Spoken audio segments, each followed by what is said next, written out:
بسم الله الرحمن الرحيم. قل إن خير الأنبياء محمد، وأجل من يمشي على الكثبان، وأجل صحب الرسل صحب محمد، وكذاك أفضل صحبه العمران. رجلان قد خلقا لنصر محمد، بدمي ونفسي ذلك الرجلان. فهما اللذان تظاهرا لنبينا في نصره، وهما له صهران. بنتاهما أسنى سناء نبينا، وهما له بالوحي صاحبتان. أبواهما أسنى صحابة أحمد، يا حبذا الأبوان والبنتان. وهما وزيراه اللذان هما لفضائل الأعمال مستبقان. وهما لأحمد ناظراه وسمعه، وبقربه في القبر مضطجعان. كانا على الإسلام أشفق أهله، وهما لدين محمد جبلان. أصفاهما أقواهما أخشاهما، أتقاهما في السر والإعلان. أسناهما أزكاهما أعلاهما، أوفاهما في الوزن والرجحان. صديق أحمد صاحب الغار الذي هو في المغارة والنبي اثنان. أعني أبا بكر الذي لم يختلف من شرعنا في فضله رجلان. هو شيخ أصحاب النبي وخيرهم، وإمامهم حقا بلا بطلان. وأبو المطهرة التي تنزيهها قد جاءنا في النور والفرقان. أكرم بعائشة الرضا من حرة بكر مطهرة الإزار حصان. هي زوج خير الأنبياء وبكره، وعروسه من جملة النسوان. هي عرسه، هي أنسه، هي إلفه، هي حبه صدقا بلا أدهان.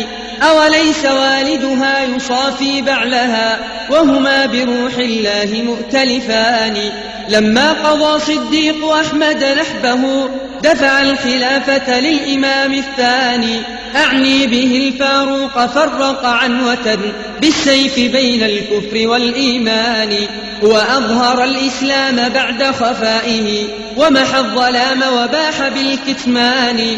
ومضى وخلى الأمر شورى بينهم في الأمر، فاجتمعوا على عثمان. من كان يسهر ليله في ركعة وترا فيكمل ختمة القرآن. ولي الخلافة صهر أحمد بعده، أعني علي العالم الرباني. زوج البتول أخا الرسول وركنه، ليث الحروب منازل الأقران. سبحان من جعل الخلافة رتبة، وبنى الإمامة أيما بنيان. واستخلف الأصحاب كي لا يدعي من بعد أحمد في النبوة ثاني. أكرم بفاطمة البتول وبعلها، وبمن هما لمحمد سبطان. غصنان أصلهما بروضة أحمد، لله در الأصل والغصنان. أكرم بطلحة والزبير وسعدهم وسعيدهم، وبعابد الرحمن. وأبي عبيدة ذي الديانة والتقى، وامدح جماعة بيعة الرضوان. قل خير قول في صحابة أحمد، وامدح جميع الآل والنسوان. دع ما جرى بين الصحابة في الورى بسيوفهم يوم التقى الجمعان. فقتيلهم منهم وقاتلهم لهم، وكلاهما في الحشر مرحومان.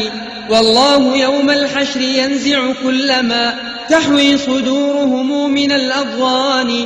والويل للركب الذين سعوا إلى عثمان فاجتمعوا على العصيان. ويل لمن قتل الحسين فإنه قد باء من مولاه بالخسران. لسنا نكفر مسلما بكبيرة، فالله ذو عفو وذو غفران.